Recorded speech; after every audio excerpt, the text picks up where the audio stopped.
Manly Hall official, is glad to produce, publish and offer. Highbrows and low morals. During the course of human events, it has come under our personal observation that a certain Mr. Belshazzar Jinx, whose intellectuality and power of analytical reasoning is of international repute, was arrested last night by Officer Murphy, who found him intoxicated rushing up and down the main street of a small town with a revolver in each hand shooting wildly. Such a thing came as a wonderful surprise to us, for we had fondly believed Mr. Jinx to be the soul of spirituality and learning. To be more explicit as to his strong qualities, he is one of our leading paleontologists, a university man draped with sheepskins and with so many letters after his name that he requires a 6-inch calling card, while his small frame seems bent under the weight of honorary degrees. He had been dean of this, honorary president of that, and somebody or something else of the other, and is considered one of the most promising of our men of renown. We had placed Mr. Jinx on a pedestal and pointed him out as one of the most blossoming of our scientific possibilities. When we heard that he was in for 30 days without bail, our idol was shattered into a million pieces, and we felt for a short time at least that the world would come to an end. The very idea that Mr. Belshazzar Jinx, with his colossal, philosophical dome and his superlative education being so hopelessly lacking in self-control, and our ideas of social decency, tore forever this man of letters from our list of speaking and thinking acquaintances. As we were slowly recovering from this amazing revelation, we received another shock. Mortimer J. Highbrow, Jr., one of our leading religious lights, wonderfully balanced between mystical theology and Chaldean archaeology, whose knowledge was of a nature most complete, and in whose inspiring sermons we had reached heights where our souls had never dared to tread on account of the rarefied atmosphere of the high altitudes, had been called into court as the leading light and star of a divorce suit in which he was being sued by a mere member of the ignorant society for alienation of affections. This thunderclap was almost too great to be endured. That Mortimer J. should have done anything like this was beyond the wildest dreams of his worst enemy. If you're enjoying this video and finding value in the content, we kindly ask you to take a moment to subscribe to the channel. A large portion of our listeners and viewers haven't subscribed yet, and by doing so, you'll help us grow and continue bringing you more high-quality audiobooks. Your support means a lot to us, and it's just one click away. So, go ahead and hit that subscribe button to stay connected and never miss out on our latest releases. Even Mortimer J. himself seemed to be a little amazed at his own audacity, but when we visited court the next morning we found him a most dejected-looking individual fighting in a sort of dazed way for liberty against insurmountable evidence. We went away shaking our heads and sad beyond expression, only to meet a good friend, one of those human broadcasting stations, who was running over with a still later bit of news.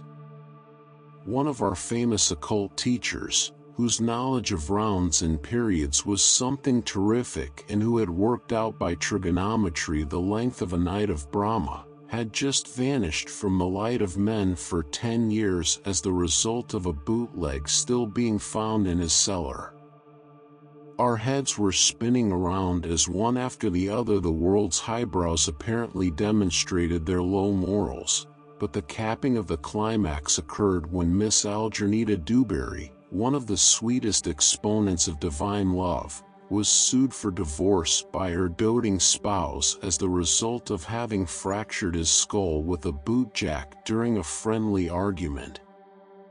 We left the sight of men for several hours, and within the darkness of our own sanctum sanctorum sought an answer to this inexplainable problem, which has undoubtedly confronted a large percentage of mystic students who have seen their idols collapse ignominiously at some unexpected moment. After many hours of deliberation, we reached a solution which relieved somewhat the ache of our soul. You know, this is not only a problem of the worth of a teacher, but from a very personal standpoint it is quite a blow to our dignity to witness the weird and woozy actions of those whom we hold up as scintillating examples of human erudition. One after another we have seen our patron saints unhaloed, run out of town on rails, or tarred and feathered in the public square for some surpassing bit of inexcusable villainy, or else we found them sneaking out of the back door of certain unsavory places with their hats down over their eyes and their collars turned up. And slowly a peculiar feeling comes over us which clutches us in a grip of terror. We begin to fear that we may become a genius ourselves someday and be found sneaking into the second story of a church to steal the prayer books or cutting the stones out of the stained glass windows. Practically every genius that we know occasionally demonstrates IND for IDUAL eccentricities, or else someone whom we know informs us of their failings. Several of our leading religious shrines are raided occasionally, and many an illuminated one has been brought up before the police court to plead not guilty of doing something which it is proved they did. What is the answer to this soul-perplexing, heart-rending problem? These are the conclusions we have reached. Science has now proven that genius is a mild form of insanity, or at least tends in that direction, and we have never found a person yet who could be too long-headed without being hollow somewhere along the line. When they get too broad they get shallow and mudflats border the stream. When they get too deep they get narrow and fall into ruts. And when they get too high they cease to watch their feet and soon slip over some philosophical or sentimental banana peel and are hurled headlong flaming from the ethereal skies. If they get too deeply immersed in their problems and only an occasional bubble comes up to the surface, a seismic cataclysm usually follows. When they get too deeply wound up in rare specimens, Latin verbs, or split infinitives, and too busy analyzing the embryonic life of a Stromboli's gigantes, about that time some other man sues them for something, they wake up with some weird domestic problem, or else they come out of their lethargy long enough to realize they murdered someone in the night or have robbed the leading bank. There are two reasons for this strange condition, it seems. The first is the unequal development of mental faculties and the fact that the energies which have been drawn to a certain point to feed a brain center, which is being heavily used while certain scientific or philosophical work is being carried out, flood back again to other parts of the body when this work is discontinued. When there is no other legitimate channel for its expression, the body does not absorb this energy in a well-balanced manner, and it breaks out through some part of the being not under control and usually results in some unwise and unbalanced action. If Belshazzar could have cut wood as well as he talked Latin, he would not now be making little ones out of big ones at the county jail. If a well-known lawyer in a small town had played golf as well as he argued, he wouldn't have knocked the court clerk over the judge's stand when a 5-certain trial was over. But these one-sided people do not realize the ebb and flow of energies within themselves, which, when they have only one thing they can do, must in time burst out somewhere along the line. Then, Mrs. G, talking to Mrs. F, over the back fence will say, "I just know he's been that way for years and we didn't know it, the hypocrite," But I always knew he was crooked underneath, he had such a mean look in his eye, etc., when in truth the individual discussed is a good, kind-hearted, well-meaning, and hard-working individual, professor of bacteriology in a leading university, until they found him one morning rolling mothballs around his room, playing dolls, or drunk. Sometimes one of our leading lights in scientific circles is found in a dope den for no other reason at all than that his unbalanced nature as the result of his unnatural life had mastered him through his own disorganized energies. When a man is mastered by an art or science, he is insane, and there are few masters of philosophies and religion who are not in truth slaves to their concepts until finally their religion runs them amok, or, as it was said on the Western Plains during the early days, they got locoed, and we find them doing all kinds of things which they should not do and working up scandals generally. The need of balance is one of the greatest considerations for the occultist. It is the easiest thing in the world to get so twisted up in theory and argument, science or theology, that the individual becomes mildly insane and hopelessly irresponsible. The second reason for the degeneration of reputation and complete ruination of celebrities is that compendium of Christian charity which is turned upon them by their loving and sincere disciples. Mr. and Mrs. Buzz are always with us and will probably remain until the last great dawn of eternity folds them in its sable mantle, and their last words will be, "Dear, did you hear about Buzz Buzz Dash?" If anyone can remain 30 days famous without someone making him infamous, if he can boast a reputation for 1 month in philosophy, religion, or politics, there is but one explanation. It is the direct result of the fact that so much has been found out about him that his doting followers do not know what to say first. Of course, if by chance he happens to be a little short of scandals, it only requires a few hours to produce them. The rocking chair and smoking room brigade specialize in this work, and the record at the present time is 200 scandals per rock. A reputation is one of those peculiarly subtle things which, like your appendix, you do not know you have until you lose it. And strange to say, it is taken from you by your nearest and dearest beloved. It is usually a loving friend, a helpful and accommodating relative, or one of these illustrious individuals noted for religious inclinations or leanings, whose tongue being hung in the middle and wagging both ways strips you of every vestige or respectability and leaves you shivering before the world, the perfect picture of dejection and misery. Therefore, between these two evils, your weak points and your strong friends, there is very little chance for a highbrow to keep both ends of his reputation above water. As fast as he gets his philosophy up, either he or someone else pulls his private life down until finally he lands in a padded cell where he remains counting sunbeams and praying the Lord with Abraham Lincoln to deliver him from his friends. Of course, these may seem exceptional cases, but the principle remains, and we cannot be too careful not only of our own lives but in our thoughts and actions with others, because each is fighting a great battle, and many a great soul has been completely broken by the harsh words and thoughtless actions of others, when its own battle against the powers of unbalance was as much as it could shoulder. Art. There is no power that holds a greater sway over the hearts of men than the subtle mystery of color. Who has not stood before the child of a great master and seen on the canvas before him the creation of the master genius?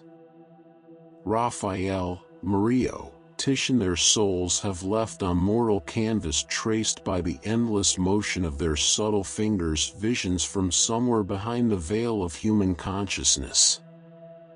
Few there are who have the power to know the heart of the master painter, whose pictures are not of earth, but are the rapt visions of seers illuminated by the great light brought close through years of dreaming and hours of meditation.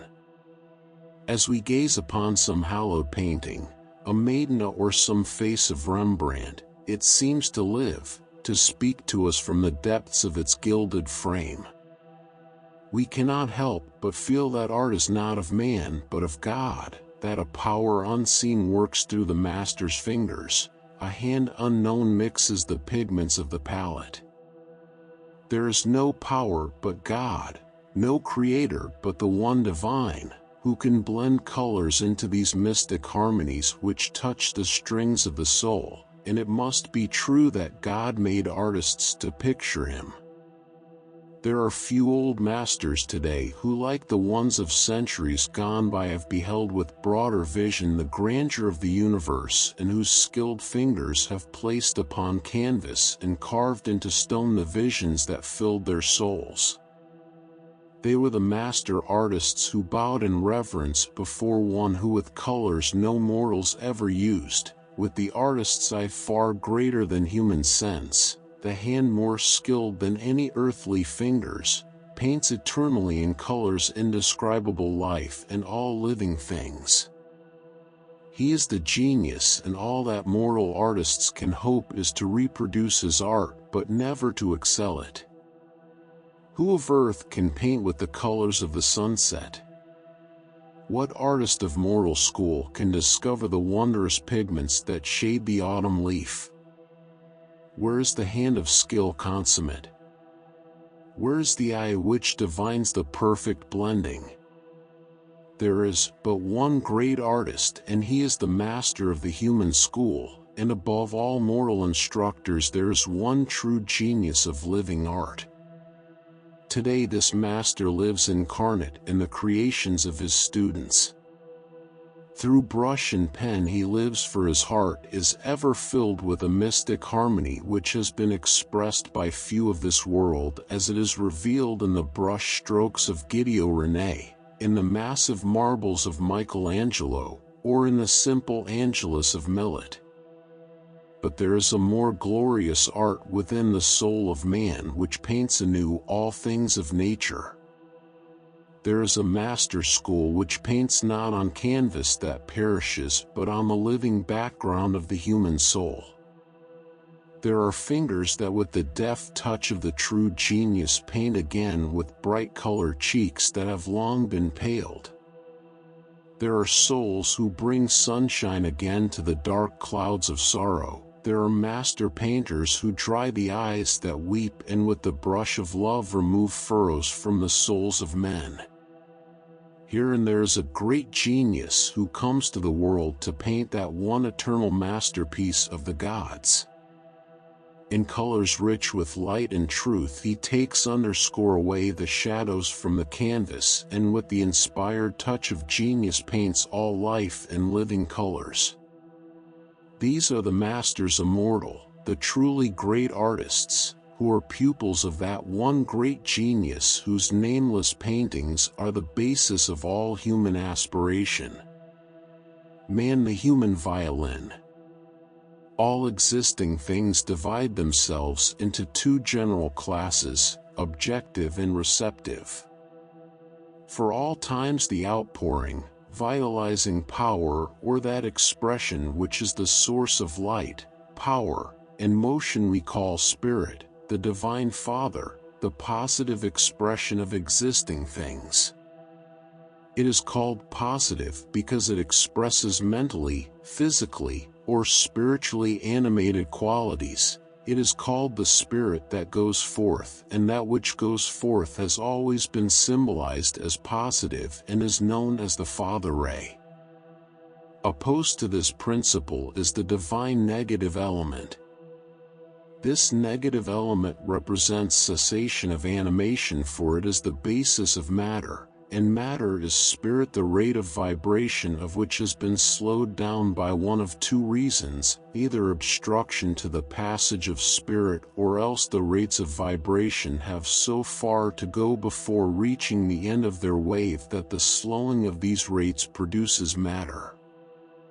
In other words, so-called matter is a crystallization of energy, which crystallization inhibits its expression. Matter is a globular substance in which the latent life germ is incapable of expressing itself through the walls of negation or not being. This negative element depends upon the vitalization of external energy for the liberation of its own latent life.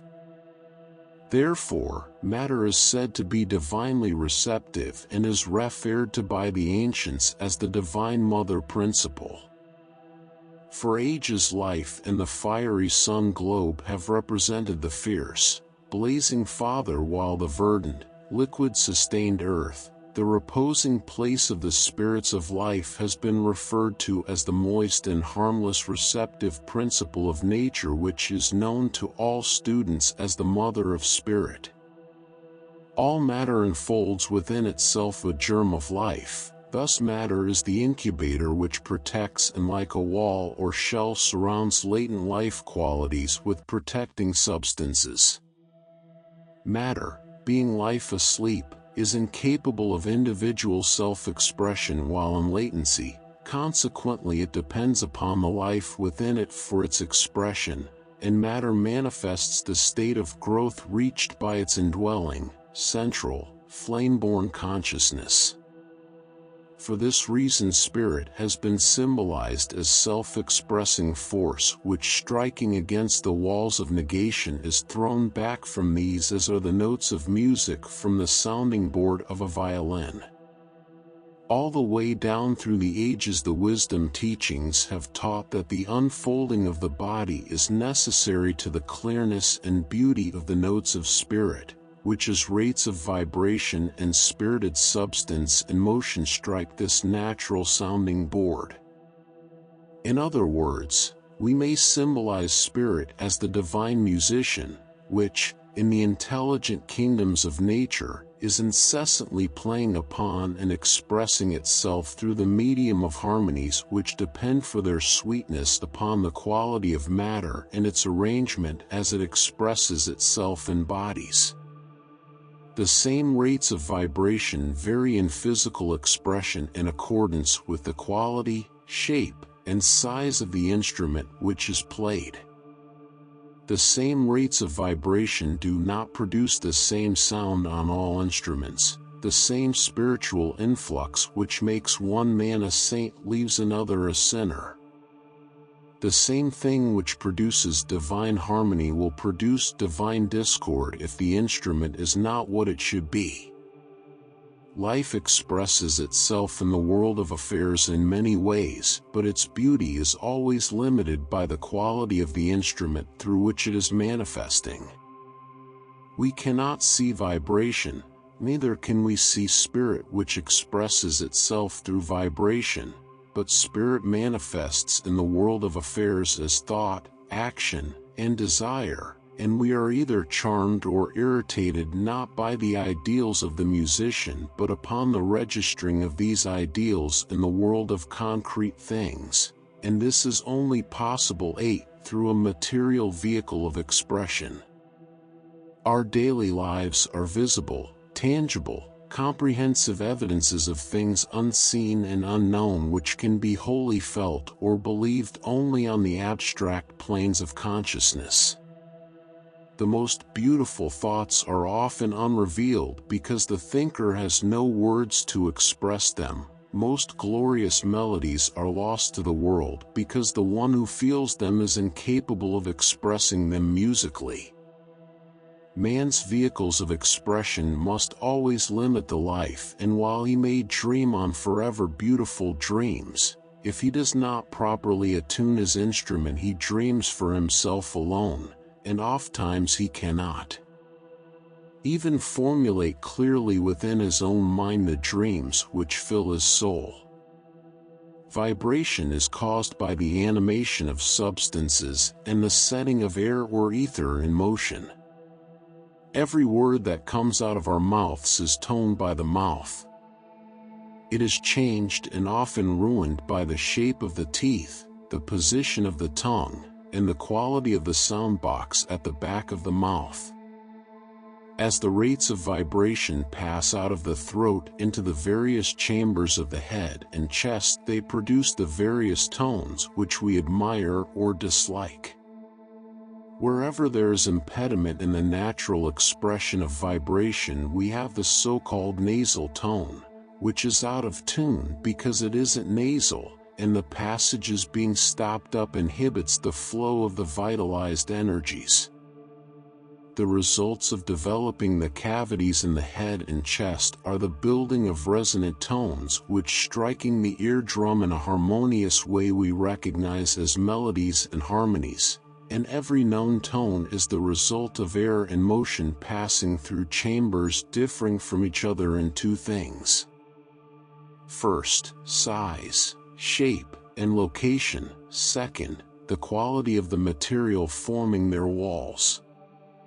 In the beginning it is said that man was created through the outbreathing of God, who, as he outpours the vibrations from the celestial soundbox of cosmos, becomes the great father principle of creation, for he is sending forth the sparks of life from his own mouth. These strike matter, and the various combinations of these two forces produce the differentiation in form, shape, and quality. All the varying expressions of life and form of which we can conceive are the result of motion striking the lack of motion, the result being spiritual, mental, or physical harmonies or sounds, which are tuned according to the sounding board of cosmic root substance upon which these harmonies strike in their search for expression. The same sound wave we hear in a cornet passes also through the bass horn, but the notes of the latter are heavier and deeper and in many ways different, the only cause being that the general form, magnitude, and orifices of the two instruments are different in size and shape. The same setting and motion of atmosphere takes place, and the same noted energy is used in drawing the bows of both a cello and a violin, but the result of the action differs on account of the difference in the instruments. In the spiritual things of life the same principle is true. Man is completely limited by the quality of the instrument upon which he is seeking to play the celestial harmonies. There are no two individuals who ever have been or ever will be exactly the same in their thoughts, desires, and actions, and these in turn mold the instrument of matter into an expression of their own quality, which results in a distinct individuality of species. In spiritual things we find a perfect analogy, for the spiritual waves of living substances in motion are molding eternally their own keyboard into an expression of themselves, and this keyboard is in turn defining and limiting the expression of its own creator. Spirit or God is an intelligent force which, being creative itself, bequeaths the power of creation upon everything which expresses it. Man is a creator every time he animates substances, and he animates certain substances with every expression of active energy, mental, physical, or spiritual. Whenever he speaks or even thinks, the result is a chain of vibratory waves, 9, which on the various planes of nature mold the vehicles of man into expressions of their own intrinsic vibratory power. These vehicles in turn are the concrete expressions of man's innermost ideals, and the spirit, the I Am, manifesting imperfectly through the not-self, or what are called the spiritual centers of the body, is hampered in turn in its own expression by the limitations which its thoughts, actions, and desires place upon the unfoldment of its bodies.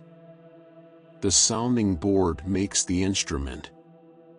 Thought, action, and desire create the sounding board, and the sounding board limits the expression of the divine in man. Our bodies are the sounding boards, and as vehicles of consciousness, the three bodies are under the control of individual intelligences. Each of these intelligences is twofold in its expression, selfish and selfless. When each body strives for individual mastery, then we have unbalance in people whose thoughts, actions, or emotions run away with them and who cannot control their own bodies. When this condition is present, it means that the sounding board is being limited by bodily intelligences, which are in turn limiting the spirit of man, which should be served by these intelligences. If, on the other hand, the body consciousness centers of thought, emotion, and action are selfless in their expression and governed wisely and selectively by the spiritual consciousness and used always to build more stately mansions for the soul, then the sounding board is limited only by the spiritual consciousness itself and quickly responds to every note which strikes it. And harmony will be the eternal result, for if the body is married to the spirit, their union being unimpeded by expression of individual bodies, the result is that each body becomes a pen in the hand of a ready writer, which will always be in harmony with itself if not interrupted by inharmonious relations between centers of sense consciousness. The true musician realizes that quality does not depend upon pedigree alone, neither does harmony depend upon commercial value, but that the value of a violin is in its tone.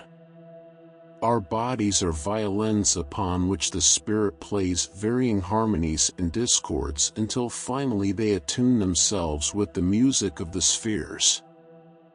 As the violin depends for tone upon the quality of the materials composing it, and the harmony depends upon the tone, so the bodies of men depend for their quality upon the things which are incorporated into them mentally, physically, and spiritually. Man's most valuable asset at this time is the tail appendage of consciousness, which he calls the physical body. If it be poorly constructed, the individual who inhabits it will never be a functioning genius, for he will always be limited in some way by the organic quality of his vehicles, and the result will be a series of squeaks and rasps which grate not only upon the ears of the musician but upon the whole world, which hears consciously or unconsciously his discordant expressions. The centers of the four bodies within us can be called the strings of the instrument, and the spiritual consciousness within our being plays upon these centers, and they in turn through their vibratory qualities produce in the finely evolved individual the same spiritual, bell-like tones that physically sound out from a master's violin. Two things are absolutely necessary to the fool off the genius and the instrument worthy of a master. The result of this combination is divine harmony. But if you take a genius and give him a cheap instrument, though his technique be perfect, he will never be satisfied either with the instrument or with himself. In fact, a truly great musician would refuse to play on a cheap instrument. It would grate against his soul.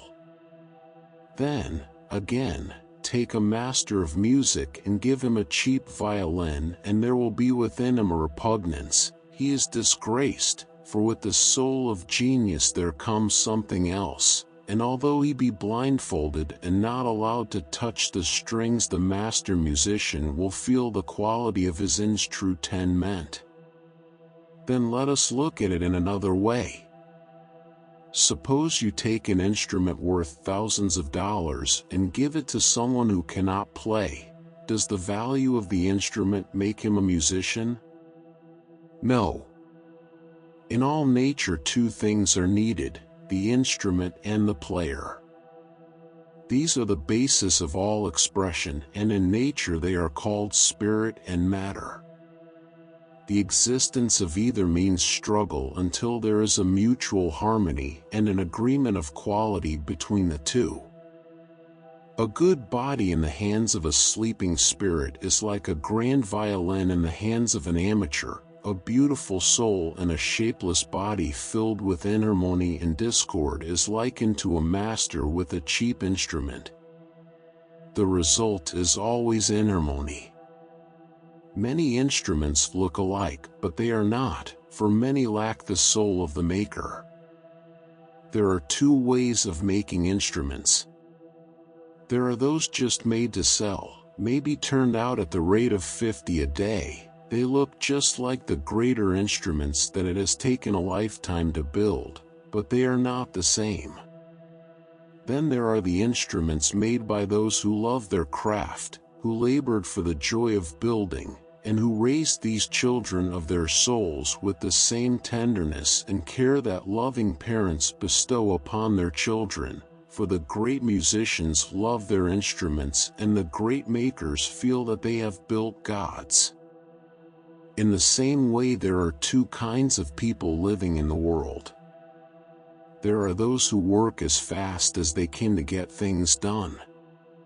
They do not care whether they build well; if they get through, it's all right. They labor because they must eat. And there are others who get spiritual because they believe it is the only way to escape work and hard knocks. They are just like the people who build instruments to sell. The soul is missing that in some mystic way adds beauty to its tone. Then there are those who do not care how much they labor, for they serve for the joy of serving, they build for the joy of building. To them their labors are divine, they almost worship the creations of their hand. To them their creations have a soul, their soul. And though the workmanship may be unskilled, often the instrument is more beautiful than some mechanically made masterpiece. It is the same with our bodies. There are bodies thrown together, pressed together, crammed together, and there are our bodies that are gathered through ages of experience, the sublime desire of the spirit to unfold the godhood within itself, not just to get through but for the joy of the building. All these considerations play their part in the making of the master's instrument, and every student must realize that the most glorious work is not to unfold the spirit but to unfold bodies through which the spirit may speak, for the spirit can never be greater than the temple where it is enshrined.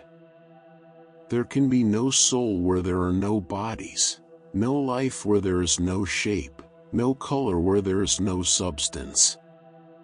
Remove the worlds of material things and you will leave just the life itself, which cannot even know itself, for in taking away matter you have removed the brain through which mind thinks, you have removed the mind which is also a thing of matter through which spirit speaks, for this is a great truth. If you remove not being, being can never know itself. Let us picture for a moment a great and wonderful violin, one of those master instruments which have come down to us through the ages. Many a broken heart has wept alone clasping it to his breast, many a lone life has whispered its innermost dreams through the strings of an ancient instrument, for it is beloved by its user and worshipped by its maker.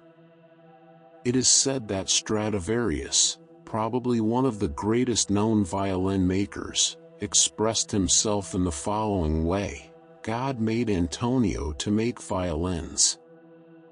It is sad to think how few love the living temple of their own body as the old musician cherishes his beloved violin.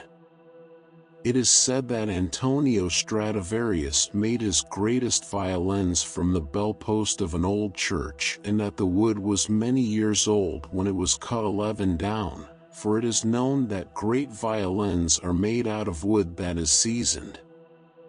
Whenever there is water or moisture in the wood, the tone is injured, and the master's instrument must be made of seasoned wood. All musicians know that a violin grows sweeter with age. People do not realize this fact, but it is true. The tones of these instruments, which have lasted hundreds of years, are sweeter far than any made today.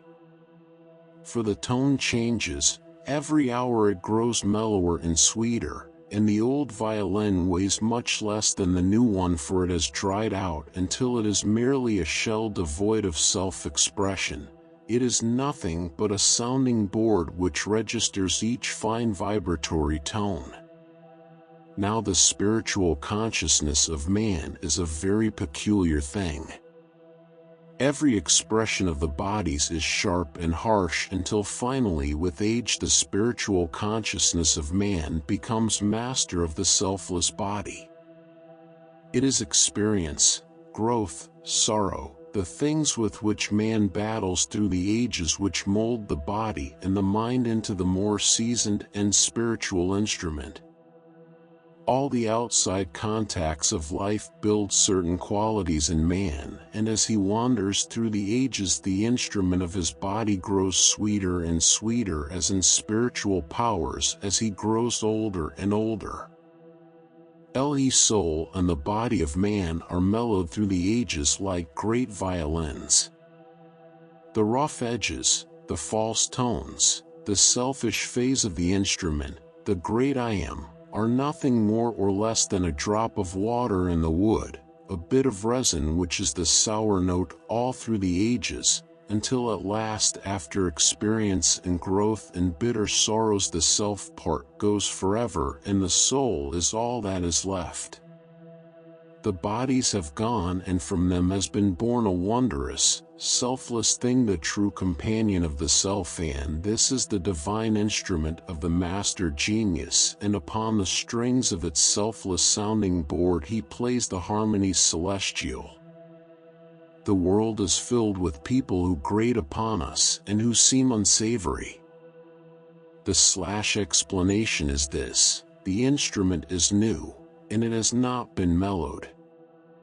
The same deft fingers are trying to play it, the same sweet spirit tries to express itself, but it cannot, for the depth of tone is not yet there. We should not feel that our brothers are below us, for their violins when mellowed may be wonderful instruments and they have not been laboring as they might, maybe, and then again we all have a sour note somewhere. Everyone has a flaw in his being which injures the tone of his instrument, but as the ages go by these flaws seem to disappear, and for some unknown reason the violin that was sour when new is sweet and mellow when old. Many an instrument has been discarded by its maker as of no use, and many, many years later, hundreds perhaps, it was taken out and found to have a master tone. There's a wonderful lesson in this for everyone. You and I are like Antonio. The Lord has made us to make violins.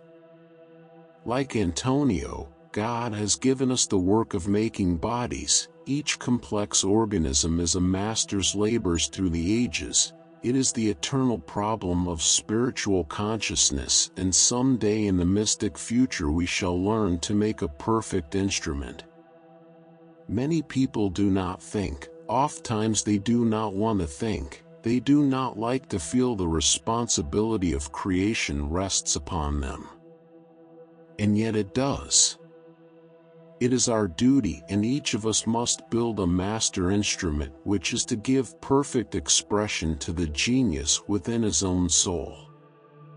Then comes another great consideration. Take a great violin and crack it, and the sound is gone until it is repaired, and often then it is more beautiful than before. It is the same way we take an individual, a child for instance, and abuse and break that instrument, or not being strong enough for the battle, it is damaged by the blows of life and the sweetness is gone. Oftentimes it is many ages before the soul can repair the break caused by the thoughtless actions of others. Copyright 2025 by Manly Hall Official. Thank you for listening. Please consider to subscribe, like, and share to help the channel growth. New videos on a daily basis.